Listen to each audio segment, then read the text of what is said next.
ಟಿವಿ9 ನ್ಯೂಸ್ಗೆ ಸ್ವಾಗತ. ನಾನು ಮಧುಶ್ರೀ. ಇಂದು ಸಂಜೆಯಿಂದ ಸರ್ಕಾರಿ ಬಸ್ ಬಂದ್ ಆಗುತ್ತಾ? ಇನ್ನೊಂದೇ ಗಂಟೆಯಲ್ಲಿ ಬಸ್ ಬಂದ್ ಭವಿಷ್ಯ ನಿರ್ಧಾರವಾಗಲಿದೆ.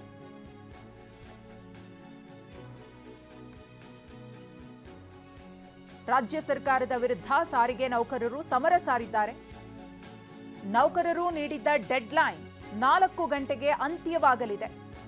ಒಂದು ವೇಳೆ ರಾಜ್ಯ ಸರ್ಕಾರದಿಂದ ಬೇಡಿಕೆ ಈಡೇರದೆ ಇದ್ರೆ ಬಸ್ ನಿಲ್ಲಿಸ್ತೇವೆ ಅಂತ ಹೇಳಿ ನೌಕರರು ಈಗಾಗಲೇ ಕರೆ ಕೊಟ್ಟಿದ್ದಾರೆ. ಫ್ರೀಡಂ ಪಾರ್ಕ್ನಲ್ಲಿ ಬೆಂಗಳೂರು ಚಲೋ ನಡೀತಾ ಇದೆ. ನೌಕರರಿಂದ 38 ತಿಂಗಳ ಹಿಂಬಾಕಿಯ ಹಣಕ್ಕೆ ಸಾರಿಗೆ ನೌಕರರು ಪಟ್ಟು ಹಿಡಿದಿದ್ದಾರೆ. ಆದರೆ ಸರ್ಕಾರ 26 ತಿಂಗಳ ಹಿಂಬಾಕಿ ಹಣವನ್ನು ಕೊಡುವುದಕ್ಕೆ ಸಮ್ಮತಿಸಿದೆ. ನಮಗದು ಬೇಡ, ನಾವು ಯಾವುದೇ ಕಾರಣಕ್ಕೂ ಕೂಡ ಕಾಂಪ್ರಮೈಸ್ ಆಗುವುದಿಲ್ಲ, 38 ತಿಂಗಳ ಹಿಂಬಾಕಿ ಹಣವನ್ನು ಕೊಡಲೇಬೇಕು ಅಂತ ಹೇಳಿ ಸಾರಿಗೆ ನೌಕರರು ಆಗ್ರಹ ಪಡಿಸ್ತಾ ಇದ್ದಾರೆ. ಸರ್ಕಾರಕ್ಕೆ 4 ಗಂಟೆಯವರೆಗೆ ಡೆಡ್ಲೈನ್ ಅನ್ನು ಕೊಟ್ಟಿದ್ರು. ಆ ಡೆಡ್ಲೈನ್ ಇನ್ನೇನು ಕೆಲವೇ ಹೊತ್ತಿನಲ್ಲಿ ಮುಕ್ತಾಯ ಆಗುತ್ತೆ. ಮತ್ತೊಂದು ಕಡೆ ಸಾರಿಗೆ ಸಚಿವ ರಾಮಲಿಂಗಾರೆಡ್ಡಿ ಅವರು ಕೂಡ ಮಾತನಾಡ್ತಾ ಹೇಳಿದ್ದಾರೆ, ಮನವೊಲಿಸುವಂತಹ ಪ್ರಯತ್ನಗಳು ನಡೀತಾ ಇದೆ ಅಂತ ಹೇಳಿ. ಸಾರಿಗೆ ನೌಕರರ ಜೊತೆ ಮಾತುಕತೆಗೆ ಸರ್ಕಾರ ಮುಂದಾಗಿದೆ. ಪ್ರತಿಭಟನಾ ಸ್ಥಳಕ್ಕೆ ಆಗಮಿಸಲಿರುವ ಕೆಎಸ್ಆರ್ಟಿಸಿ ಎಂಡಿ, ನೌಕರರ ಸಮಸ್ಯೆಯನ್ನ ಆಲಿಸಲಿರುವ ಎಂಡಿ ಅಕ್ರಮ್ ಪಾಷಾ ಅವರು ಫ್ರೀಡಂ ಪಾರ್ಕ್ನಲ್ಲಿ ಪ್ರತಿಭಟನೆಯನ್ನ ಮಾಡುತ್ತಿದ್ದಾರೆ. ಸಾರಿಗೆ ನೌಕರರು, ಸಾರಿಗೆ ನೌಕರರ ಮನವೊಲಿಕೆಗೆ ಸರ್ಕಾರ ಸರ್ಕಸ್ ಮಾಡ್ತಾ ಇದೆ. ಇದೇನು ಮೊದಲೇ ಬಾರಿ ಪ್ರತಿಭಟನೆ ಮಾಡ್ತಿರೋದಲ್ಲ. ಈ ಹಿಂದೆಯೂ ಕೂಡ ಅನೇಕ ಬಾರಿ ತಮ್ಮ ಬೇಡಿಕೆಗಳ ಈಡೇರಿಕೆಗಾಗಿ ಆಗ್ರಹಿಸಿ ಸಾರಿಗೆ ಮುಷ್ಕರಕ್ಕೆ ಕರೆಯನ್ನ ಕೊಡಲಾಗಿತ್ತು. ಆದರೆ ಎಲ್ಲೋ ಒಂದು ಕಡೆ ಸರ್ಕಾರ ತಾನು ಕೊಟ್ಟಂತಹ ಭರವಸೆಗಳನ್ನು ಈಡೇರಿಸದ ಹಿನ್ನೆಲೆಯಲ್ಲಿ ಇದೀಗ ಮತ್ತೊಮ್ಮೆ ಸಾರಿಗೆ ಬಂದ್ನ ಬಿಸಿ ಪ್ರಯಾಣಿಕರಿಗೆ ತಟ್ಟುವ ಎಲ್ಲ ಸಾಧ್ಯತೆಗಳು ಕೂಡ ದಟ್ಟವಾಗಿ ಕಂಡು ಬರ್ತಾ ಇದೆ. ಇವತ್ತೇನೋ ಸಾಂಕೇತಿಕವಾಗಿ ಪ್ರತಿಭಟನೆಯನ್ನ ಮಾಡಿದ್ದಾರೆ. ಒಂದಷ್ಟು ಭಾಗಗಳಲ್ಲಿ ಬಸ್ಗಳು ಕೂಡ ಸಂಚಾರ ಮಾಡಿವೆ. ಪ್ರಯಾಣಿಕರು ಅಷ್ಟು ದೊಡ್ಡ ಮಟ್ಟದಲ್ಲಿ ಏನು ತಾಪತ್ರಯ ಅನುಭವಿಸಿಲ್ಲ. ಆದರೆ 4 ಗಂಟೆಯ ಡೆಡ್ಲೈನ್ ಆದ್ಮೇಲೆ ಸಾರಿಗೆ ನೌಕರರು ಏನ್ ನಿರ್ಧಾರವನ್ನು ತೆಗೆದುಕೊಳ್ತಾರೆ, ಜಂಟಿ ಕ್ರಿಯಾ ಸಮಿತಿ ಏನ್ ನಿರ್ಧಾರವನ್ನು ತೆಗೆದುಕೊಳ್ಳುತ್ತೆ, ಸರ್ಕಾರ ಮನವೊಲಿಕೆ ಮಾಡುವುದರಲ್ಲಿ ಸಕ್ಸಸ್ ಆಗುತ್ತಾ ಇಲ್ವಾ ಅನ್ನೋದರ ಮೇಲೆ ಮುಂದಿನ ಸಾರಿಗೆ ನೌಕರರ ಮುಷ್ಕರದ ತೀವ್ರತೆ ಎಷ್ಟರ ಮಟ್ಟಿಗೆ ಇರುತ್ತೆ ಅನ್ನೋದು ಗೊತ್ತಾಗುತ್ತೆ. ಯಾವ ಭರವಸೆ ನೀಡ್ತಾರೆ ಎಂದು ಕಾಯ್ತಾ ಇರುವ ನೌಕರರು ಕೆಎಸ್ಆರ್ಟಿಸಿ ಎಂಡಿ ಭೇಟಿಯಾಗಲಿದ್ದಾರೆ. ಎಂಡಿ ಭರವಸೆ ಕೇಳಿದ ಬಳಿಕ ಮುಷ್ಕರದ ಬಗ್ಗೆ ಅಂತಿಮ ತೀರ್ಮಾನವನ್ನು ತೆಗೆದುಕೊಳ್ಳಲಿದ್ದಾರೆ. ಪ್ರತಿಭಟನೆ ವಾಪಸ್ ಭವಿಷ್ಯವೂ ಕೂಡ ಇದೀಗ ಕೆಎಸ್ಆರ್ಟಿಸಿ ಎಂಡಿ ಮೇಲೆ ನಿಂತಿದೆ.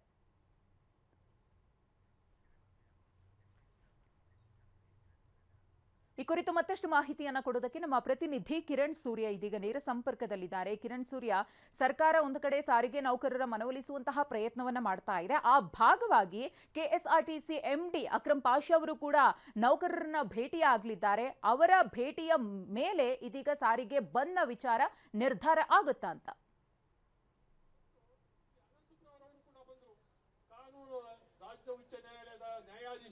ಹೌದು ಮಧುಶ್ರೀ, ಈಗಾಗಲೇ ಕೂಡ ಪ್ರತಿಭಟನಾ ಸ್ಥಳಕ್ಕೆ ಕೆಎಸ್ಆರ್ಟಿಸಿ ಎಂಡಿ ಆಗಿರುವಂತಹ ಅಕ್ರಮ್ ಪಾಷಾ ಅವರು ಇನ್ನೇನು ಕೆಲವೇ ಕ್ಷಣಗಳಲ್ಲಿ ಆಗಮಿಸಲಿದ್ದು, ಈಗಾಗಲೇ ಪ್ರತಿಭಟನಾಕಾರರು ತಮ್ಮ ಪ್ರತಿಭಟನೆಯನ್ನ ಇವತ್ತು ಬೆಳಗಿನಿಂದಲೇ ಮುಂದುವರಿಸಿರುವಂತದ್ದು. ಅಂದ್ರೆ ಇಂದು ಸಂಜೆ 4 ಗಂಟೆ ಒಳಗಾಗಿ ರಾಜ್ಯ ಸರ್ಕಾರ ನಮಗೆ ಕೊಡಬೇಕಾಗಿರುವಂತಹ 38 ತಿಂಗಳ ವೇತನ ಹಿಂಬಾಕಿಯನ್ನ ಬಿಡುಗಡೆ ಮಾಡಬೇಕು. 2024 ಜನವರಿ 1ರಿಂದ ವೇತನ ಪರಿಷ್ಕರಣೆಯನ್ನು ಮಾಡಬೇಕು ಅನ್ನುವಂತ 2 ಪ್ರಮುಖವಾದಂತಹ ಬೇಡಿಕೆಯೊಂದಿಗೆ ಪ್ರತಿಭಟನೆಗೆ ಮುಂದಾಗಿರುವಂತದ್ದು.